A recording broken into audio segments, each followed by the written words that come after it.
नमस्कार दोस्तों, डेट है आज की 7 जुलाई 2021 और स्वागत है आपका एडिटोरियल डिस्कशन में। आज देखो, हिंदू में ज़्यादा अच्छे आर्टिकल्स हैं नहीं। दो इश्यूज हम आज डिस्कस करेंगे। एक तो इंडियन एक्सप्रेस का अफगानिस्तान में टर्की का बढ़ता इन्फ्लुएंस और इंडिया टर्की रिलेशंस। दूसरा आर्टिकल हम डिस्कस करेंगे दहेज प्रथा को ख़त्म करने से संबंधित। दहेज प्रथा को ख़त्म करना है तो ये एक मास मूवमेंट होनी चाहिए। इसमें भी हम अलग अलग तरीके के एस्पेक्ट्स शामिल करेंगे और डिस्कशन स्टार्ट करें इससे पहले, जैसा देखो कल मैंने आपको बताया था, एथिक्स के सारे जो लेक्चर्स हैं आप video.onlyis.in पर जाकर देख सकते हो। 42 टोटल लेक्चर्स हैं।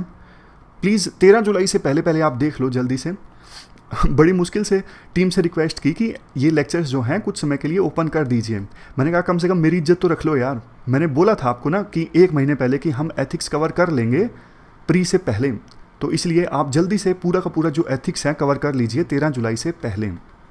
और वैसे देखो, इस बार के मेंस के लिए कुछ और जो जीएस से रिलेटेड इश्यूज हैं वो भी हम डिस्कस कर सकते हैं। जैसे ये अनएम्प्लॉयमेंट का डिस्कस किया था। वैसे देखो, ये जो फॉर्मेट है ना, नया है मेरे लिए भी और आपके लिए भी।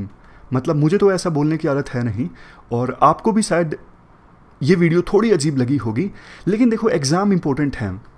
सिविल सर्विसेज से जुड़े हम लोग हैं, वी आर क्विक लर्नर्स, तो इनको छोड़ के कंटेंट पे फोकस करते हैं। यही आपसे रिक्वेस्ट है। जब हम अलग से इस प्रकार से अगर इश्यूज डिस्कस करें तो आपसे रिक्वेस्ट यही है, कंटेंट पे फोकस कीजिएगा आप। क्योंकि देखो, जहाँ एक तरफ आप इतनी ज़्यादा मेहनत करते हो, दूसरी तरफ ओनलीआईएस की टीम भी मेहनत करती है, मतलब एडिटिंग में और रिसर्च में।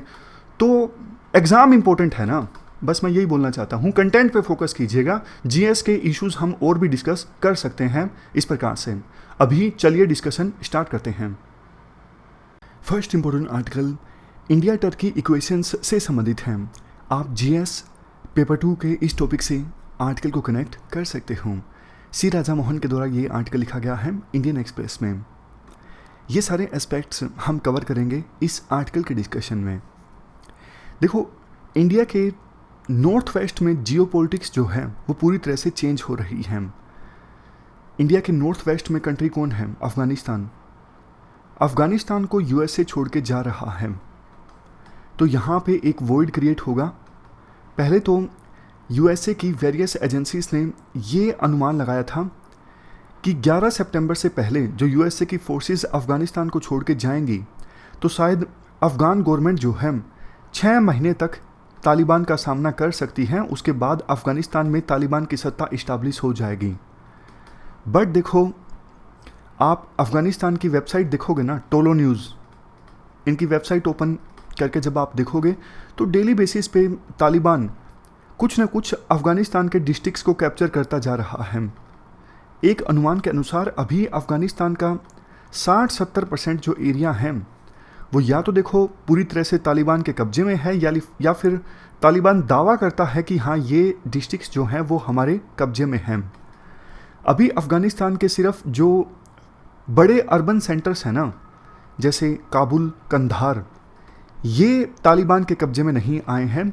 लेकिन एक्सपर्ट्स के द्वारा ये कहा जा रहा है तालिबान एक रणनीति के तहत इन बड़े अर्बन सेंटर्स के आसपास के डिस्ट्रिक्ट्स को धीरे धीरे कैप्चर करता जा रहा है और तालिबान ये इंतज़ार कर रहा है कब यूएसए पूरी तरह से छोड़ के जाए।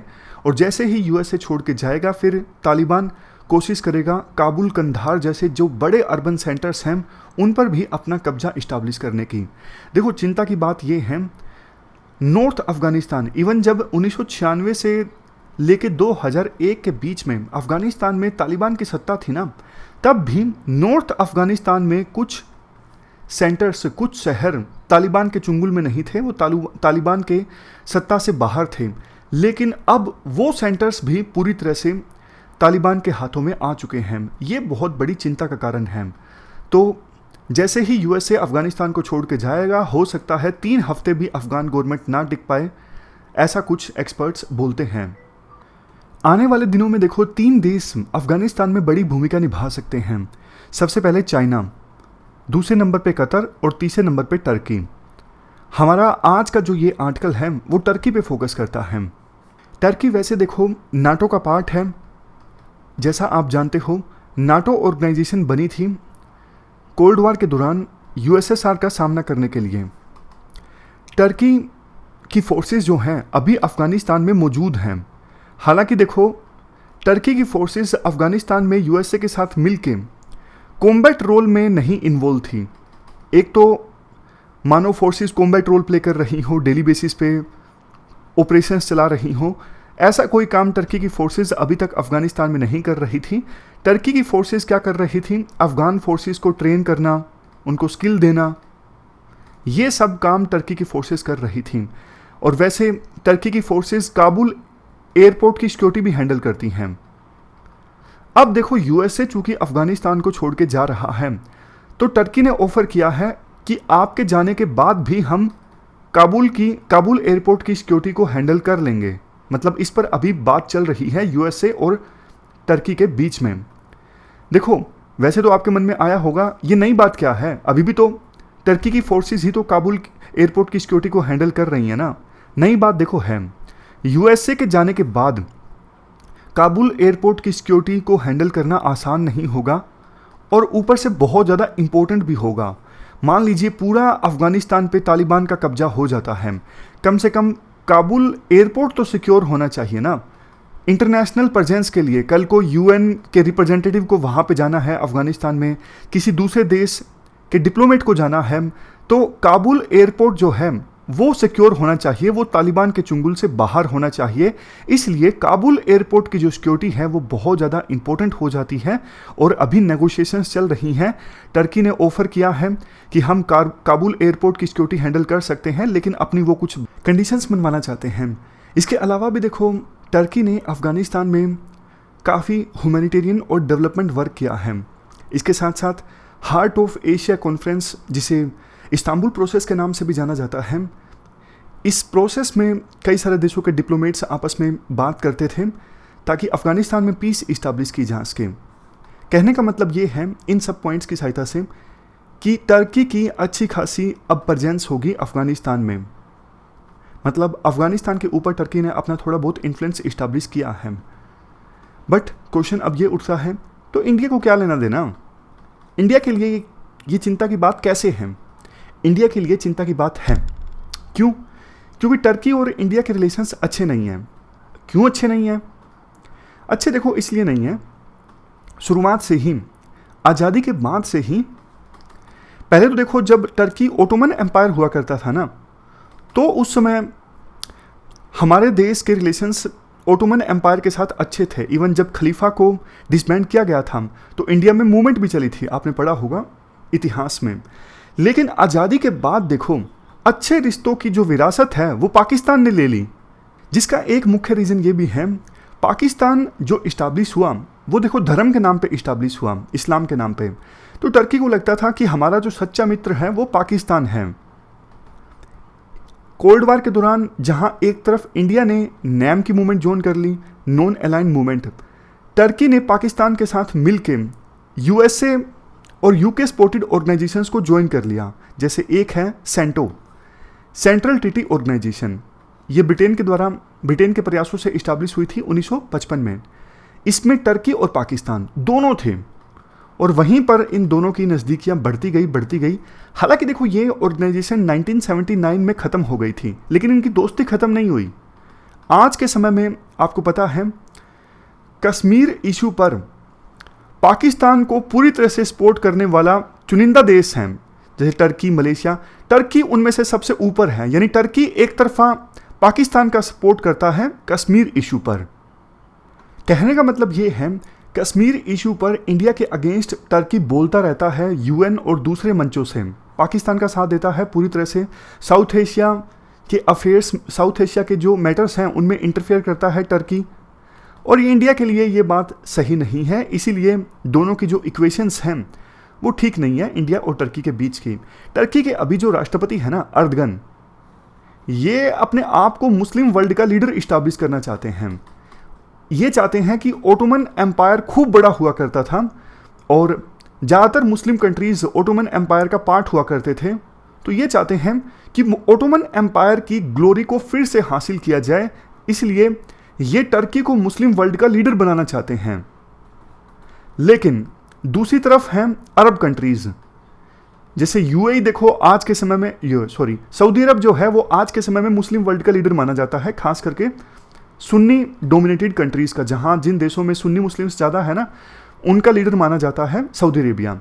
और दूसरी तरफ शिया मुस्लिम्स जहां पे ज़्यादा हैं, उन देशों का लीडर कौन माना जाता है? ईरान। लेकिन देखो टर्की इस स्टेटस को चेंज करना चाहता है, इसीलिए मुस्लिम कंट्रीज से संबंधित इश्यूज को टर्की जोर शोर से उठाता है।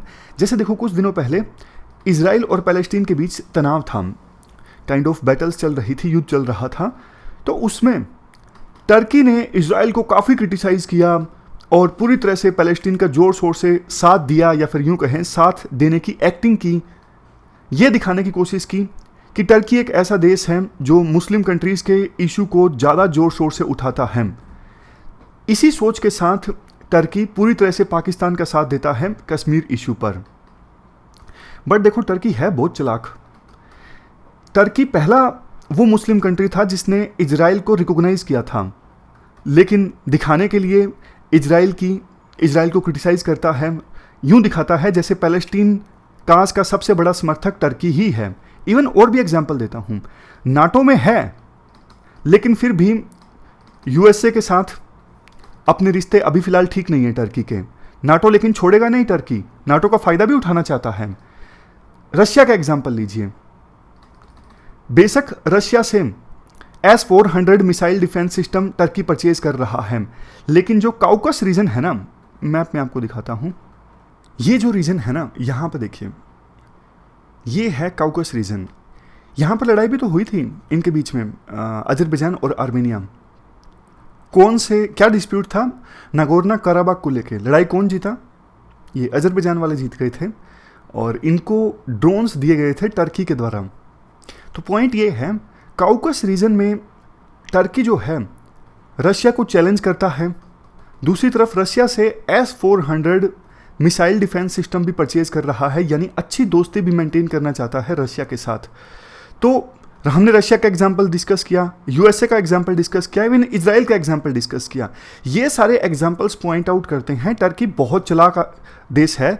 ये बड़ी जो मेजर पावर्स है ना, इनके साथ पूरी तरह से लड़ाई नहीं करता, लेकिन एक तरफ एंगेजमेंट करता रहता है, दूसरी तरफ अपने इंटरेस्ट को सेक्रीफाइस भी नहीं करता। ये टर्की खेलता है। इंडिया को भी टर्की से इसी प्रकार से सीखने की आवश्यकता है, यानी बड़ी पावर्स के साथ एंगेज भी करते रहो और दूसरी तरफ अपने इंटरेस्ट को सेक्रीफाइस भी ना करो, यानी जहां पर अगर अपने इंटरेस्ट की बात आए तो बड़ी पावर्स को चैलेंज भी करो। इजराइल, यूएसए, रशिया, सबके साथ टर्की यही कर रहा है। हालांकि देखो टर्की इतनी बड़ी पावर तो नहीं है, कुछ एक्सपर्ट्स तो ये भी बोलते हैं कि टर्की अपनी औकात से ज़्यादा वेट के कार्ड्स प्ले कर रहा है। मतलब इनकी इकोनॉमी कोई बहुत लंबी चौड़ी नहीं है, छोटी सी इनकी इकोनॉमी है और बातें ये बड़ी बड़ी करते हैं। मतलब टर्की का हाल भी कुछ कुछ पाकिस्तान जैसा ही है। और देखो वैसे टर्की बोलता है कि हम मुस्लिम माइनॉरिटीज़ की आवाज़ उठाते हैं। फॉर एग्जांपल कश्मीर में, खुद टर्की में जो कुर्दिश माइनॉरिटीज़ हैं उनका क्या हाल होता है पूरे वर्ल्ड को पता है। कुर्दिश माइनॉरिटीज़ पर अत्याचार किया जाता है टर्की के द्वारा। वो क्या माइनॉरिटी नहीं है? चाइना में उइगर मुस्लिम्स के ऊपर जब अत्याचार होता है तो पाकिस्तान, टर्की जैसे देशों को बिल्कुल सांप सूंघ जाता है। पाकिस्तान के प्रधानमंत्री ने कल परसों ये स्टेटमेंट दी कि चाइना का जो स्टैंड है ना उइगर मुस्लिम्स पर, हम उसका सपोर्ट करते हैं। सारा वर्ल्ड कहता है चाइना उइगर मुस्लिम्स पर अत्याचार कर रहा है, लेकिन चाइना कहता है पाकिस्तान कहता है हम चाइना के वर्जन को मानते हैं। ये सबसे बड़ा दोगलापन है। खैर लास्ट में क्वेश्चन ये उठता है कि इंडिया को क्या करना चाहिए। देखो इंडिया की बात करें ना, इंडिया लाइक माइंडेड कंट्रीज़ के साथ मिलकर काम कर सकता है। जैसे जो अरब कंट्रीज़ हैं ना, ये सऊदी अरेबिया, यूएई, ये सब भी टर्की से खार खाए बैठे हैं। मतलब इनकी नहीं बनती टर्की के साथ। क्यों? टर्की, जैसा हमने पहले डिस्कस किया, मुस्लिम वर्ल्ड का लीडर बनना चाहता है। दूसरा, टर्की मुस्लिम ब्रदरहुड को सपोर्ट करता है और मुस्लिम ब्रदरहुड जो है मॉडरेट गवर्नमेंट्स को रिप्लेस करके रेडिकल इस्लाम जैसी गवर्नमेंट्स इस्टाब्लिश करना चाहता है। तो ये बात अरब कंट्रीज़ को अच्छी नहीं लगती। तो इंडिया इन अरब कंट्रीज़ के साथ मिलकर काम कर सकता है टर्की के अगेंस्ट। और वैसे देखो इंडिया ने ग्रीस के साथ मिलके भी, ग्रीस का भी डिस्प्यूट है टर्की के साथ में।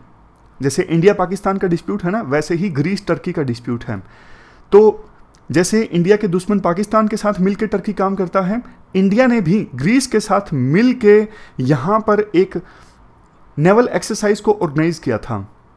वही कहावत सिंपल सी, दुश्मन का दुश्मन दोस्त, ताकि टर्की पर दबाव बनाया जा सके कि भैया आप पाकिस्तान का साथ देना बंद करो, अदरवाइज हम फिर टर्की और आपके जो दुश्मन देश हैं उनके साथ मिलकर काम करेंगे।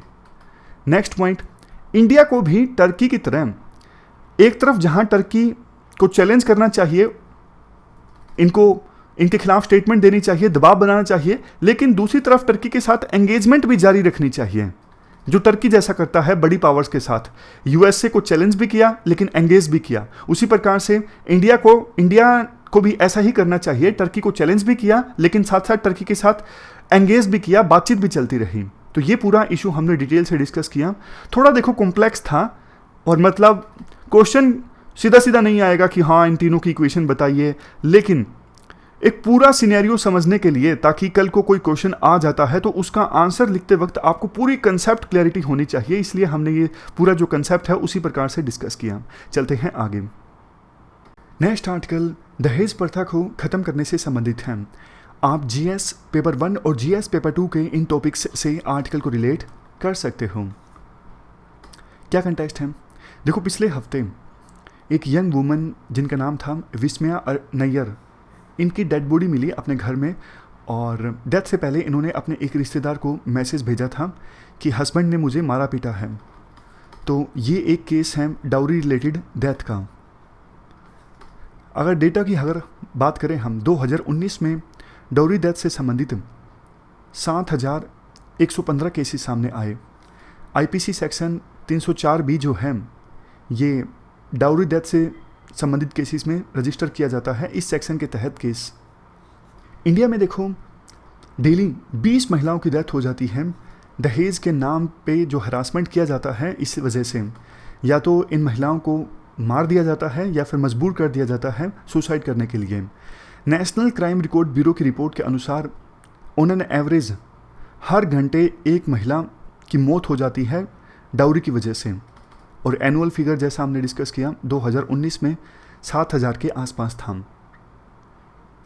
देखो, वैसे दहेज को रोकने के लिए, दहेज की वजह से महिलाओं का जो हरासमेंट होता है इसे रोकने के लिए काफ़ी सारे कानून हैं। जैसे 1961 में आया था डाउरी प्रोहिबिशन एक्ट, आईपीसी का सेक्शन 304B है, डोमेस्टिक वायलेंस एक्ट है 2005 का, आईपीसी सेक्शन 498A भी है।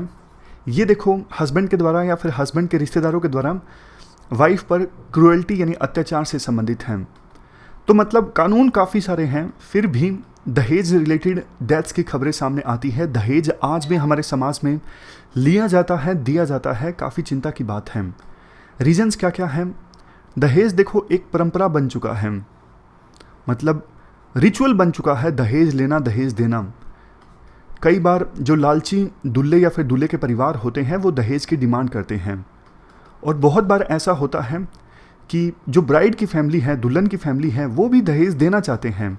उसका रीज़न देखो ये होता है, जैसे मान लीजिए फैमिली वेल ऑफ ना भी हो, चलो थोड़ी बहुत प्रॉपर्टी है और समाज पेट्रियार्कल है, ज़्यादातर जो प्रॉपर्टी है वो बेटे के नाम पे चली जाती है, तो पेरेंट्स को लगता है कि बेटी को भी कुछ मिलना चाहिए, तो वो गिफ्ट के तौर पर इसे देना पसंद करते हैं। काफ़ी बार पेरेंट्स की सोच ये भी होती है, अगर दहेज हम देंगे अच्छा खासा तो जिस घर में बेटी जा रही है वो बेटी को खुश रखेंगे।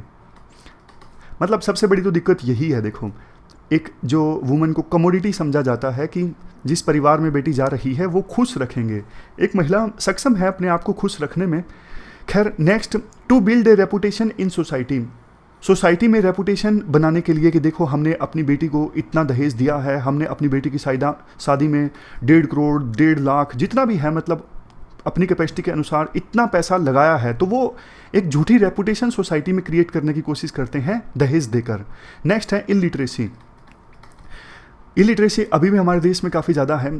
इसे मतलब इलिटरेसी ना कहें, पढ़े लिखे लोग भी ऐसा करते हैं, तो इलिटरेसी तो बहुत बड़ा फैक्टर तो नहीं है। जब देखो इतने बड़े बड़े एजुकेटेड लोग, इवन सिविल सर्वेंट्स जो IAS IPS सर्विसेज में चले जाते हैं, वो भी दहेज लेते हैं, तो आप बताइए कहाँ इलिटरेसी इतनी ज़्यादा मैटर करती है। उसके बाद नेक्स्ट है ignorance of anti dowry laws, जो दहेज को रोकने के लिए कानून हैं, उनके बारे में अज्ञानता, डोमेस्टिक वायलेंस अगेंस्ट वुमेन होता है जिसकी वजह से दहेज दिया जाता है पेरेंट्स के द्वारा। नेक्स्ट है फाइनेंशियल बर्डन, मतलब दूल्हे की जो फैमिली होती है उनके ऊपर फाइनेंशियल बर्डन आता है, इसलिए वो ज़्यादा दहेज की मांग करते हैं। वैसे देखो, हम आर्टिकल में आगे बढ़ें कि क्या करना चाहिए इस दहेज प्रथा को ख़त्म करने के लिए, उससे पहले एक दूसरा पक्ष भी है। जैसे दूसरा पक्ष ये कहता है दहेज के साथ साथ ये जो सोच है ना कि हम अपनी लड़की की शादी करेंगे पैसों वाले घर में, लड़का जो है वो सरकारी नौकरी वाला होना चाहिए, ये सोच भी ख़त्म होनी चाहिए। और दूसरा पॉइंट डाउरी रिलेटेड लॉज का है। अगर देखो हमारे देश में किसी कानून का सबसे ज़्यादा मिसयूज़ हुआ है ना, तो ये डाउरी रिलेटेड लॉज का हुआ है। हर तरह के केस आपने भी देखे होंगे समाज में, आपने ऐसे केस देखे होंगे कि किस प्रकार से मजबूर किया जाता है लड़की की फैमिली को दहेज के लिए, और लड़की की जो फैमिली है वो जैसे तैसे करके उधार लेके दहेज देते हैं। लेकिन आपने ऐसे भी केस देखे होंगे कि लड़के ने दहेज मांगा ही नहीं, बिल्कुल लिया ही नहीं, लेकिन शादी के बाद किसी प्रकार का डिफरेंसेस आ गए, डिस्प्यूट पैदा हो गया लड़की के बीच में, लेकिन पहला जो केस दर्ज करवाया जाएगा लड़की के फैमिली के द्वारा वो करवाया जाएगा डाउरी रिलेटेड। बेशक दहेज मांगा नहीं हो, लिया नहीं हो, लेकिन पहला केस यही दर्ज करवाया जाता है। देखो बात यहाँ पर कंपैरिजन की नहीं है कि महिलाओं के साथ अगर गलत हो रहा है तो पुरुषों के साथ भी गलत हो रहा है, बिल्कुल भी नहीं। पॉइंट ये है किसी के साथ भी इनजस्टिस नहीं होना चाहिए, किसी के साथ भी। लेकिन फिलहाल हमारा जो इस आर्टिकल में फोकस है वो डाउरी को ख़त्म करने से संबंधित है। और जैसा आर्टिकल का टाइटल है कि ग्रास रूट मूवमेंट जरूरी है अगर दहेज प्रथा को ख़त्म करना है, मतलब एक दहेज के साथ ना स्टिग्मा अटैच होना चाहिए कि दहेज लेना तो जैसे समाज में इससे लोग नफरत करें। और ये स्टिग्मा कैसे जनरेट किया जा सकता है? अगर देखो एक बड़ा मीडिया कैंपेन चलाया जाए, टीवी में एड्स आएँ, यूट्यूब में एड्स आएँ, जैसे पोलियो वैक्सीनेशन से संबंधित एड्स आती थी, अभी कोविड-19 वैक्सीनेशन से संबंधित एड्स आती हैं, वैसी ही एड कैंपेन की सहायता से दहेज के अगेंस्ट एक स्टिग्मा जनरेट किया जा सकता है। और सुपरस्टार्स, बॉलीवुड के एक्टर्स या फिर यूट्यूब स्टार्स जैसे बीबी की वाइन्स टाइप के जो लोग हैं जिनकी अच्छी खासी फॉलोइंग है, वो ये स्टिग्मा पैदा करने में इंपॉर्टेंट रोल प्ले कर सकते हैं। और जो पढ़े लिखे लोग हैं उन्हें स्टैंड लेना चाहिए। जैसे मैन जो हैं वो एक क्लियर स्टैंड लें, फैमिली के दबाव में ना आएँ। कई बार पेरेंट्स जो होते हैं उनकी वैल्यूज़ थोड़ी परंपरागत होती हैं, लेकिन जो हस्बैंड हैं पूरी तरह से मना कर दें कि मैं नहीं लूँगा, और महिलाएं जो हैं वो भी पूरी तरह से मना कर दें कि मैं ऐसी फैमिली में नहीं जाना पसंद करूँगी जिसने दहेज लिया हो। और वैसे देखो जो नेक्स्ट सजेशन है ना, ये काफ़ी ज़्यादा इंपॉर्टेंट है, इसकी बात हम समय समय पर करते रहते हैं। महिलाओं का ज़्यादा से ज़्यादा पार्टिसिपेशन लेबर फोर्स में।